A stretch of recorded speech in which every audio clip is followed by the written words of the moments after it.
जय श्री कृष्ण दोस्तों। आज दोस्तों कुछ ऐसी बात करते हैं कि जो मैन्युफैक्चरिंग के डीप रूट जो वो प्रॉब्लम फेस करता है, चाहे वो कॉस्टिंग हो, चाहे वो ऑर्डर मेकिंग हो। क्या डिफ़िकल्टीज ऐसा मैन्युफैक्चर फेस होती है जो कि आज के टाइम पे भी अगर हम बात करें, जहाँ पे सोशल मीडिया का भी ज़माना है, आपके पास हर तरीके की फैसिलिटी है, लेकिन उस फैसिलिटीज़ और उस प्लेटफॉर्म के बावजूद भी अगर आप सफ़र करते हैं, क्योंकि ये इंडस्ट्री ऐसी है कि इसमें हर एक जगह लेबर फोर्स लगती है। सुई से लेके डिस्पैचिंग तक हर एक जगह में आपको लेबर चाहिए, आपको ह्यूमंस चाहिए। यहाँ पे एआई टच नहीं कर सकता। एआई क्या टच कर लेगा यहाँ पे आके? मशीन्स मशीन्स नई नई एआई बना देगा, लेकिन वो जो मशीन्स एआई बना रहा है, आपको पता है कटिंग की मशीन्स आज अगर आप ऑटोमेटिक लेते हैं तो वो भी अराउंड 1 करोड़ आती है। तो मैन्युफैक्चरर 1 करोड़ एक मशीन पे इन्वेस्ट करेगा, ये अपनी फैक्ट्री चलाएगा।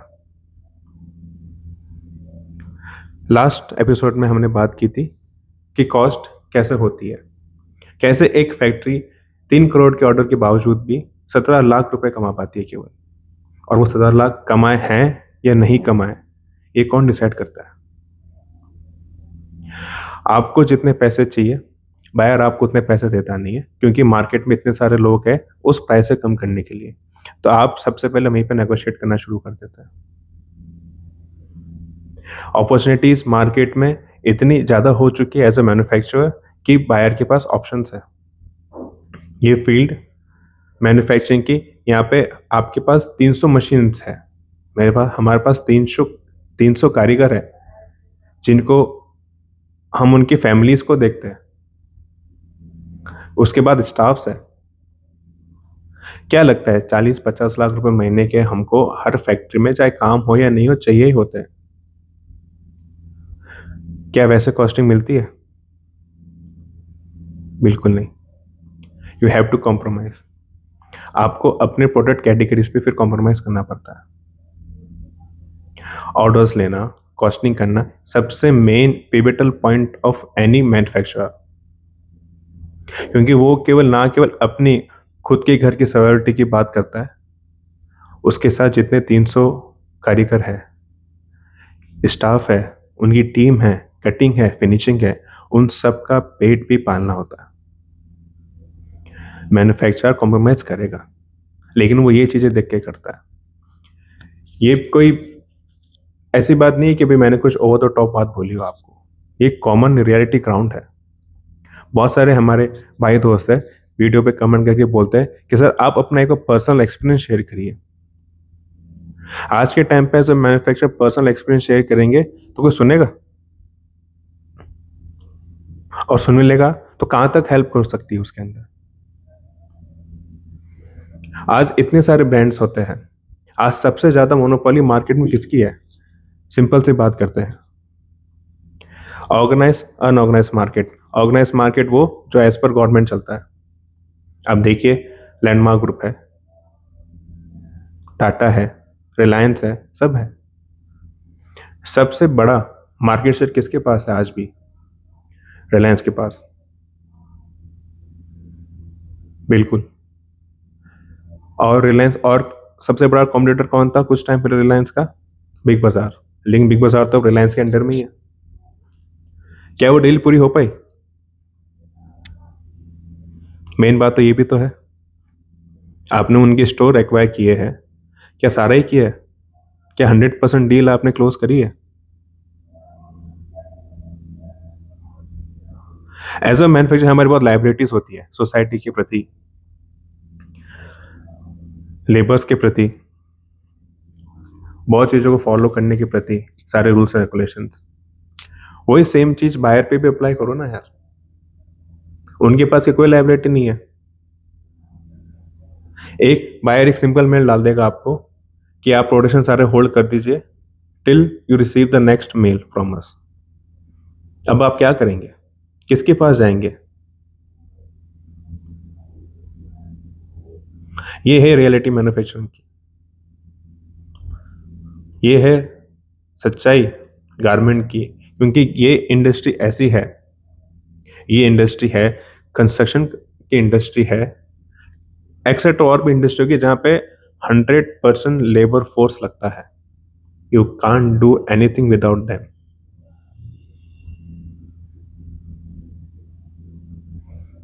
ऑर्डर्स की बात करते हैं। ऑर्डर्स कैसे आते हैं यार दोस्तों?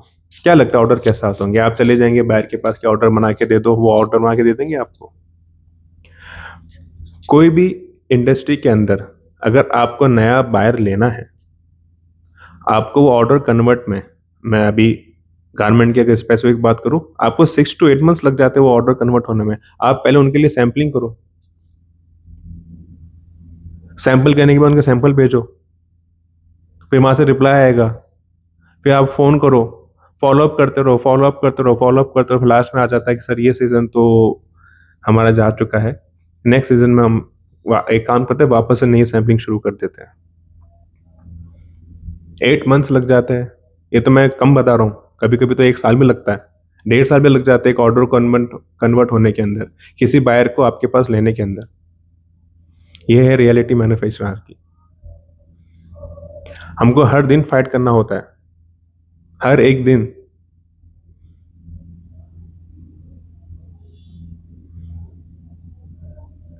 पेमेंट टर्म्स का मैंने बताया था कि पीओ के अंदर पेमेंट टर्म्स लिखे होते हैं। मान लिया पेमेंट टर्म्स लिखे होते हैं, लेकिन पेमेंट टर्म्स के बावजूद भी आपको हर डेली की डेली आपको कुछ ना कुछ अमाउंट चाहिए फैक्ट्री के अंदर। आप ऐसा समझिए कि अगर आपके पास ऑर्डर आया हो कि मुझे 5,000 पीस चाहिए, उस 5,000 पीस के लिए आपको मिनिमम मिनिमम 75 डेज चाहिए। 75 डेज, दैट मीन्स आपका 2.5 months। आपको 2 महीने तो स्टाफ को सैलरी देनी पड़ेगी ना। कैसे दोगे अगर आपको 75 डेज बाद ऑर्डर जाएगा? और उसमें भी एक कंडीशन आ जाती है कि हमको जब हमारे वेयर हाउस के अंदर मिलेगा तब से हम आपको 45 डेज बाद पेमेंट देंगे।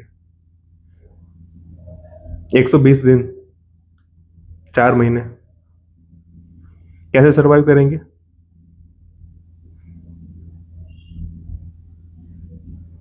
ये है रियलिटी मैन्युफैक्चरर की। 2 साल पहले दोस्तों, 2024 दिवाली, एक कंपनी का मेल आता है, केवल हमको ही नहीं, ऑल ओवर इंडिया में एक सर्कुलेट होता है कि सबको बोलो कि प्रोडक्शन अपना होल्ड कर दे, जो जिस स्टेज पे है वहां पे होल्ड कर दे। जिसने रॉ मटेरियल परचेस कर रखा हो उसको बोल दे नहीं करे, जिसके पास आ चुका हो उसको बोलो अपने पास रखे। अगर आपका प्रिंटिंग टाइम में चल रहा है तो बोलो वहीं पे होल्ड कर दे, अगर आपका प्रोडक्शन में चल रहा है तो बोलते वहीं पे होल्ड कर दो, कुछ कटिंग मत करो, कुछ मत करो। वाई? रीजन नहीं बताएंगे, पहले बस एक मेल डाल दी। तो उससे इम्पैक्ट क्या हुआ? हमारा सारा का सारा financial cycle, it was completely chaos, रुक गया।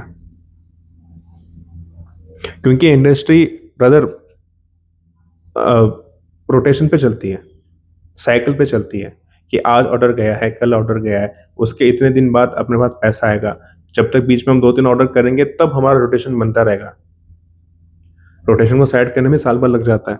एंड देन दे एक सिंपल मेल ड्रॉप कि भाई आप 2000, आप don't proceed anything in the production. हमने सबने फाइट किया है, कुछ रिजल्ट नहीं निकला। उन्होंने अपने टाइम पे ही वो माल लिया, और कब लिया?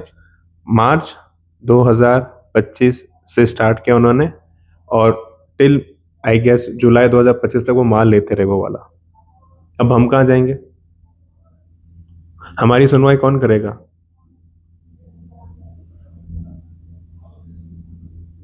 कोई नहीं। बस मैं और अब ऐसे ही बात करते रहेंगे, सुनवाई होगी नहीं इसके अंदर। तो अब मैन्युफैक्चर कहाँ जाए? उसके उसने तो अपने ग्रे वालों से इतने पैसे ले लिए, पैसे इन द सेंस माल लिया है, पैसा देना पड़ेगा उसको। मतलब नहीं ना कि आपको मार रिलायंस को बेचना है और मैक्स को बेचना है, किसको बेचना है। They don't care, they care कि हमने XYZ कंपनी को माल दिया है, आप उनको पैसे दो। प्रिंटिंग का आपके वॉश केयर लगता है, आपके बहुत चीज़ें लगती है, स्टिचिंग लग जाती है यार। क्या मैं जब तक अपने लेबर्स को खाली घर भेज दूं? आपको पता है अगर एक बार मेरी फैक्ट्री खाली हो गई तो वापस गृहस्थी बसाने में कितना टाइम लग जाता है। ये गृहस्थी है, ये घर है, ये लोग यहाँ के काम करके अपना घर पालते हैं, पेट पालते हैं अपना। इस चीज को हम इतना लाइटली नहीं ले सकते। देयर आर सेवरल फैक्टर्स कि एज अ मैन्युफैक्चरर आप क्या क्या करते हो, लेकिन देयर आर सेवरल फैक्टर्स जिससे मैन्युफैक्चर कितना इम्पैक्टेड होता है, लेकिन वो कोई बात नहीं करता है। ये चैनल उसी के लिए है। इसमें मैं आपको कोई ओवर द टॉप बात नहीं करूंगा कि हम इतने कमाते उतने कमाते ये कमाते हैं। वो सब इंडस्ट्री का पार्ट एंड पार्सल है, लेकिन ये भी इंडस्ट्री का पार्ट एंड पार्सल है जो आपको और मैं फेस करते हैं। और ये मैं आपको बताऊंगा। इतने सारे ब्रांड्स है, नंबर ऑफ ब्रांड्स है आज के इंडियन मार्केट के अंदर।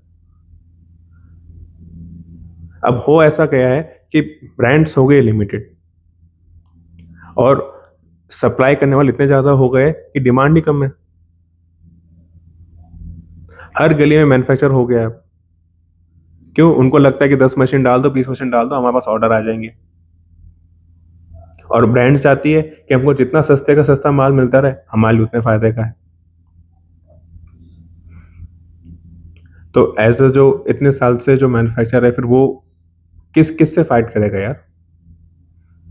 वो गवर्नमेंट पॉलिसी से फाइट करे, वो बायर से फाइट करे, वो अपने सप्लायर जो उसको रॉ मटेरियल देता है उससे फाइट करे, वो अपने आस पड़ोस से लोगों से फाइट करे। किस से फाइट करेगा वो? और कब तक करेगा?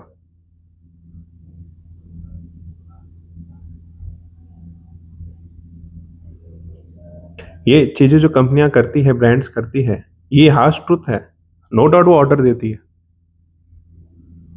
नो डाउट कि वो एज अ मैन्युफैक्चरिंग यूनिट को अभी तक बना के रखती है।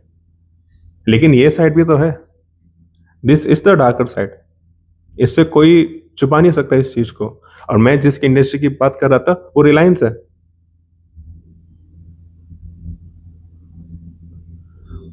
वेरी अनप्रोफेशनल अनएथिकल कंपनी है वो।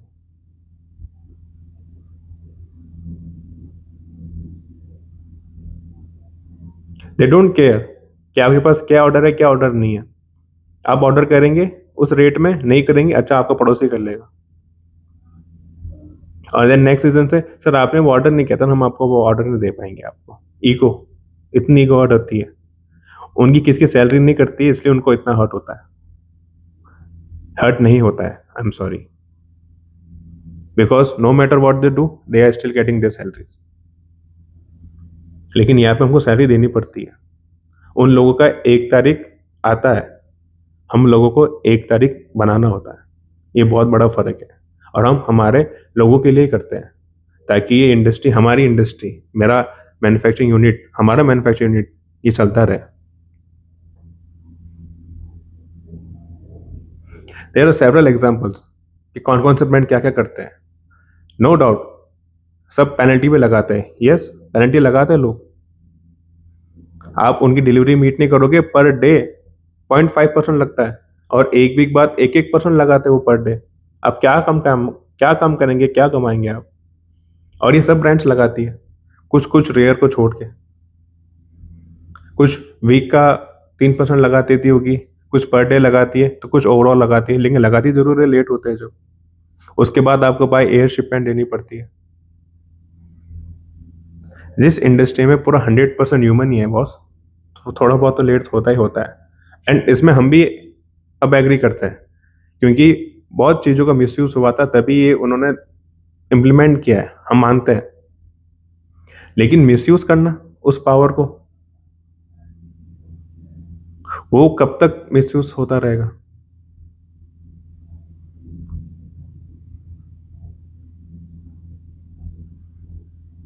It's not an easy profession to do.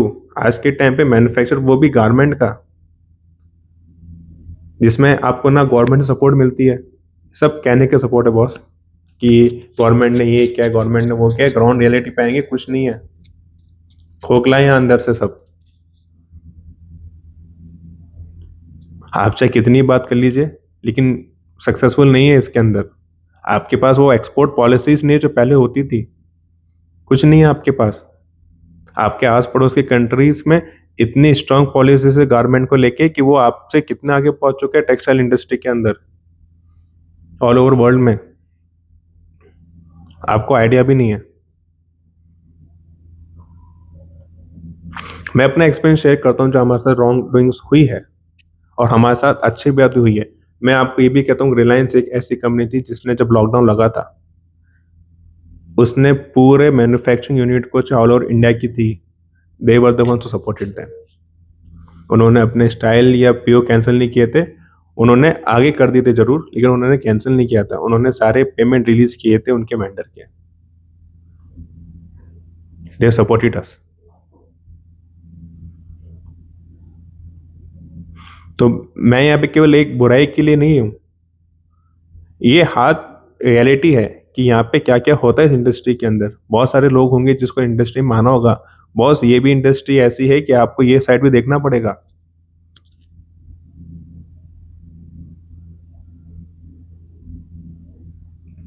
आपको पीओ मिल जाएगा, लेकिन गारंटी नहीं है कि वो आपके पीओ हमेशा लेंगे ही लेंगे।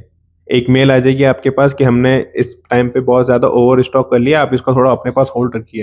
How can be hold the goods यार? नहीं कर सकते होल्ड। हमको डेली का डेली कुछ ना कुछ चाहिए होता है, क्योंकि फैक्ट्री इतनी बड़ी, वो खुद की खुद खाते रहती है। हमको काम चाहिए।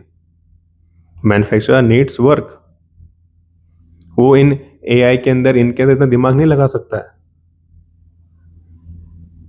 आपका सारा का सारा पैसे का मीटर चालू रहता है, आपको अपनी ईएमआई देनी है, अगर है तो रेंट पे हो तो रेंट देना है, इलेक्ट्रिसिटी देनी है, स्टाफ की सैलरी देनी है, लेबर्स को देना होता है, आपको खुद का घर भी चलाना है। बस कहाँ का दिमाग लगाओगे आप बिना सपोर्ट के?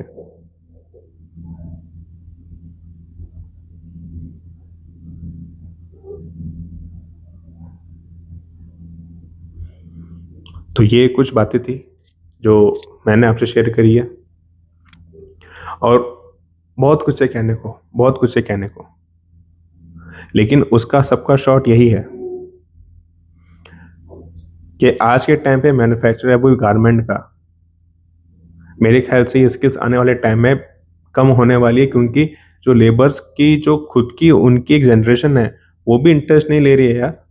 उनको भी है आजकल डिजिटल का, इन सब का, they are very very much open. वो हमसे ज़्यादा ओपन है यार।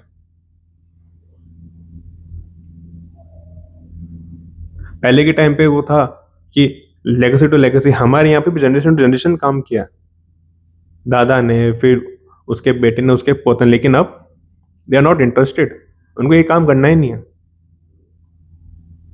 उल्टा वो ज़्यादा सुख में है अपने खेती बाड़ी करने में करके, मज़ा यहाँ आके अपना खून पसीना बहाए, क्योंकि उनको भी सपोर्ट नहीं मिलता है।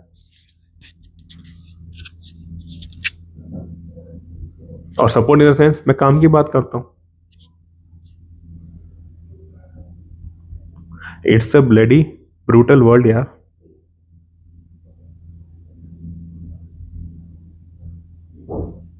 लेकिन हम फेस करते हैं उन चीज़ों को, हम चलाते हैं। ये ये बड़ा है, मैन्युफैक्चर का ये बहुत बड़ा है, जितने भी मैन्युफैक्चर है, ये हल्का होता है तो वो इस इंडस्ट्री में नहीं आ पाएगा, और ना आया है, क्योंकि ये इंडस्ट्री अभी भी 100% लेबर पे डिपेंडेंट है,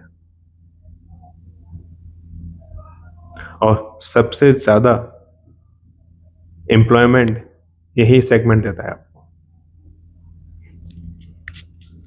लेकिन एज पर माई एक्सपीरियंस, ये मेरा पर्सनल राय है कि लगता है कि आने वाले टाइम में थोड़े थोड़े अब लेबर्स की शॉर्टेज आनी शुरू हो जाएगी, क्योंकि अभी भी लेबर की शॉर्टेज तो हमेशा रहती ही रहती है, लेकिन अब और ज़्यादा हो जाएगी, बिकॉज दे आर इंटरेस्टेड, उनको इंटरेस्ट ही नहीं है।